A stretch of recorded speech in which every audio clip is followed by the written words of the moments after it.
បីត្រកងអូនណាយនួនល្អងបើបានមកបងថែរក្សាចង់បានរូបស្រីចង់បានថ្លៃមកបីត្រកងអូនណាយនួនល្អងបើបានមកបងថែរក្សាបងនេះស្រឡាញ់អូនស្មងទ្របមានទាំងអស់បងទុកចងការឆ្នាំនេះចង់បានប្រពន្ធតែសំណាងជួបអូនដូចជាព្រេងវាសនាបើពិតជាគូបងមែនសុំធ្វើបុណ្យសងសុំជួបជីវ៉ាគុំទុកឲ្យបងរីងរៃដូចបងអ៊ំទុកដែលគ្មានច្រវាដែលគ្មានច្រវា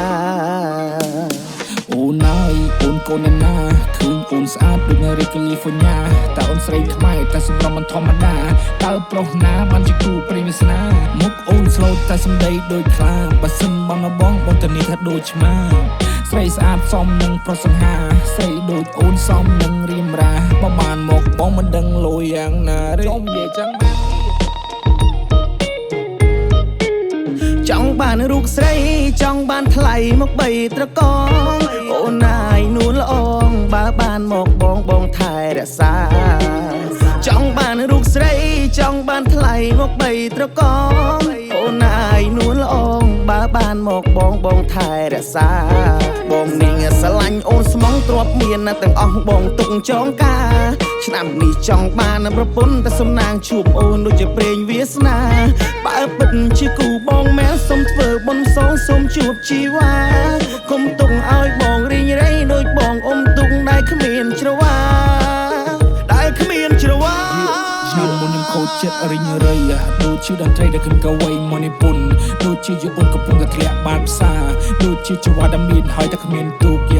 ឆ្នាំនេះសង្ឃឹមតែជួបអីថ្មីដូចជាបានជួបផ្សេងក្នុងរាត្រីដ៏អស្ចារ្យដូចនៅក្នុងសភៅរឿងព្រេងកថាដែលគេកំណត់ចាថាបានជួបនឹងអូនថាបានជួបនឹងអូនណាយបើបានមកគុំភ័យនឹងល្អងបបកែរោគអីឆៃអូនណាយបើបានមកគុំភ័យនឹងល្អងបើបានបងធ្វើប្តីអូនណាយបងមិនមែនវ៉ាន់ឆៃអូនណាយបងមិនមែនវ៉ាន់ឆៃអូនចង់បានអ្វីបងដេញឲ្យអូន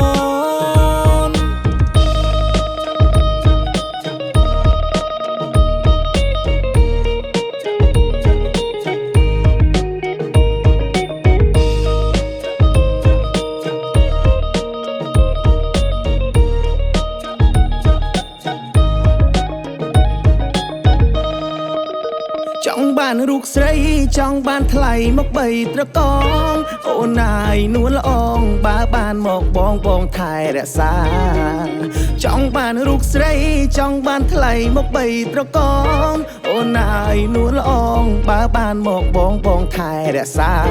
បងនេះស្រឡាញ់អូនស្មងទ្របមានទាំងអស់បងទុកចងការឆ្នាំនេះចង់បានប្រពន្ធតែសំណាងជួបអូនដូចជាព្រេងវាសនាបើពិតជាគូបងមែនសុំធ្វើបុណ្យសងសុំជួបជីវ៉ាគុំទុកឲ្យបងរីងរៃដូចបងអ៊ំទុកដែលគ្មានច្រវាដែលគ្មានច្រវា